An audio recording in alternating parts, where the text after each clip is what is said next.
Why did you decide to take on this role?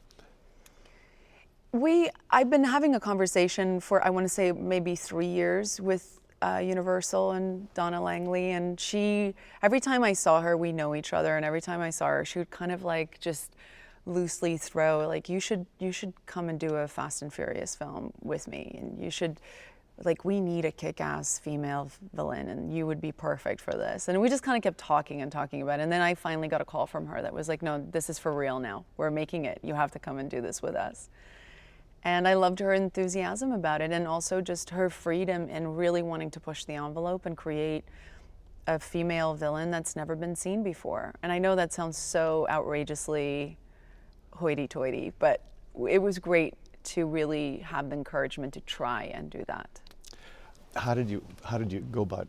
Well, how did you fashion her? I mean, it's you know, we know all these villains. How do you make her special and original? I think the first thing I said to Chris Morgan, the writer, was I just don't want to do anything that's easy. Everything has to be the I just wanted her to kind of maneuver herself. And I mean, obviously she was there to manipulate a character that was so set in this idea of family and loyalty, and in order to switch him, in order to make him turn his back against all of that, we would have to come up with a character that could do something to him that wasn't just, you know, showing her leg or flirting. You know, I wanted it to be something that was more concrete. And so it lent itself to creating a character that was incredibly smart and manipulative, and this somewhat serial killer aspect where she's just really obsessed with human experiments of how the brain works, and she knows how all the she's just somewhat obsessed with how you can actually take somebody and throw them in a world where they never ever imagined themselves to be in. You know, the way you describe her, it sounds like you really enjoyed playing this part. Yeah, I mean, there was a real challenge in doing it in a way that felt organic and not forced, and you always want the character to feel human. And so it was fun, and it was a challenge, and that was, I think, the thing that drove me to really want to do it. You know, we interviewed Michelle Rodriguez yesterday, and she was saying that when this franchise started, the concept of woman was so out there. She said, you know, it was a big struggle to change it to what it is today. Do you feel when you read it, where you came on set, do you feel that this was a different kind of set, different attitude towards women? Yeah, I think they've really been achieving that over the last couple of years. I think what they've done is really incredible, and also the diversity that they have in their casting. I really applaud that. But I was a little shocked when somebody said to me for the first time, you know, you're the first female villain.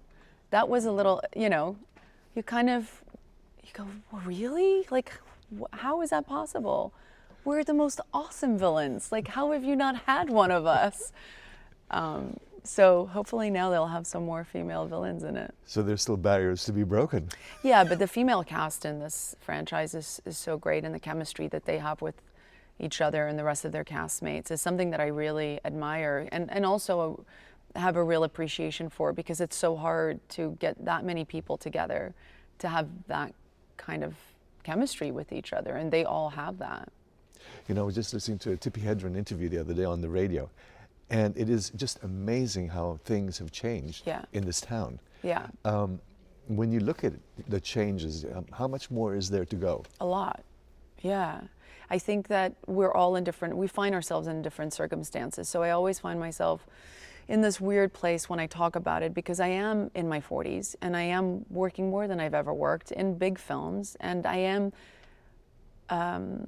you know, I'm financing films. And this is all stuff that when I was a young actress in my 20s, everybody told me, you know, once you hit 40, the work stops coming and you don't get jobs anymore. And so that's changed. But I also realize that my circumstances are somewhat unusual, and I find myself in a place where, look, I've worked very hard to be in this position where I hope people can see that I want to be versatile and that I want to get outside of my comfort zone. And I think all of that stuff takes work. You know, didn't just luckily fall into this place. But I know a lot of other great actresses out there who could do the job better than me and will never have the opportunity. So we need to create more of those opportunities. And so I don't ever want to be part of the conversation that puts us in this place of complacency where we just kind of hang out and nothing happens.